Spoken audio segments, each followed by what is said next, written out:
Mocap ready. And action!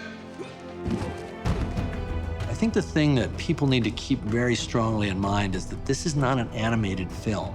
These actors did not just stand at a lectern and do a voice part, and then animators went off for the next 2 years and created the entire physicality of their performance. The most exciting thing is, it is my performance. This thing walks and talks and acts like me.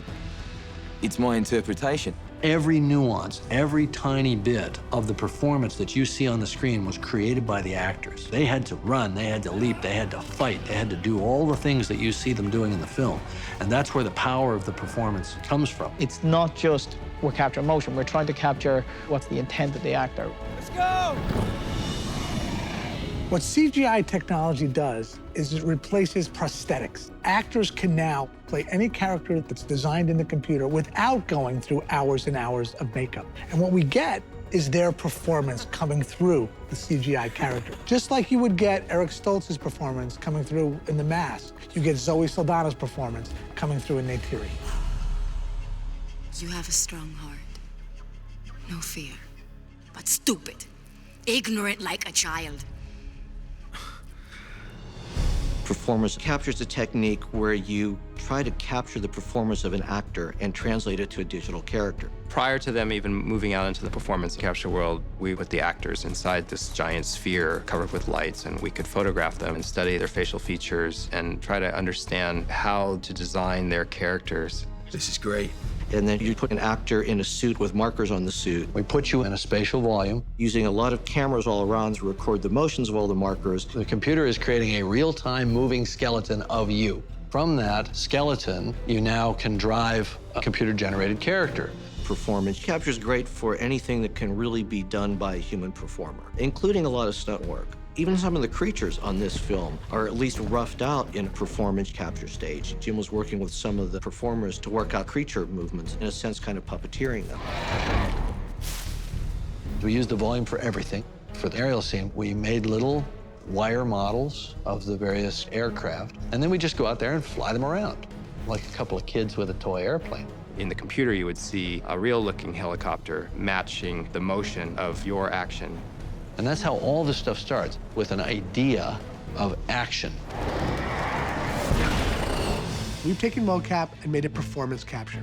You don't just want the motion, you want the emotion of somebody, and for that you need a performance. The intent is to capture the entire performance of the talent. We're recording tons of high-definition reference from all these different angles so that we can really get those subtle nuances. The thing we were worried about most was this, because this is where movies live and breathe, in the tight close-up. The part that we had to create during the making of this film was the facial image-based performance capture technology that allowed what the actors did to 100% translate to what you see the characters doing. So we came up with this idea that we would actually have a little boom, and on the end of that boom, there'd be a little tiny camera, and it would image the face while the actor was working. So it captured every nuance of how their lips moved and how all their facial muscles moved, how their eyes moved. What we're trying to do is take what the actor is doing emotionally in any given scene and to translate that into the characters. And we do that by using their muscles. It gives us a way to correspond emotion to what you actually see expressed in the character's face. It was a very, very exciting time where we realized that we had rounded that corner and that we had true human emotion captured and performed by a non-human character. But they sent me here to learn your ways. What are you saying, Jake? You knew this would happen? Yes. I think a lot of actors think of performance capture as something off-putting or something that will limit their art. But Zoe and Sam Worthington and the others, including Sigourney, found that it's very freeing, very liberating. They embraced it. They had an awful lot of fun with it.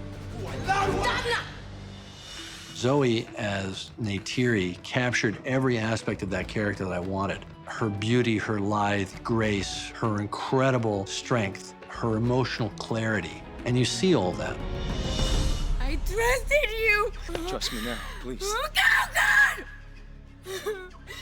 God, let you not be your happy! You will never be one of the people! Try to stop. Go, good, not Terry, be please, Go, please. Good. Good.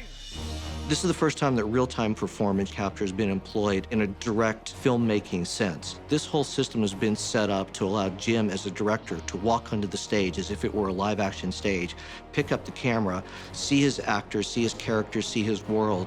One of the ways we did that was by coming up with this virtual camera that allowed us to see in real time what was being shot in the performance capture stage. The virtual camera was used at 3 important stages. Initially, it was used to just look around in the scene. That's where we actually art directed the movie.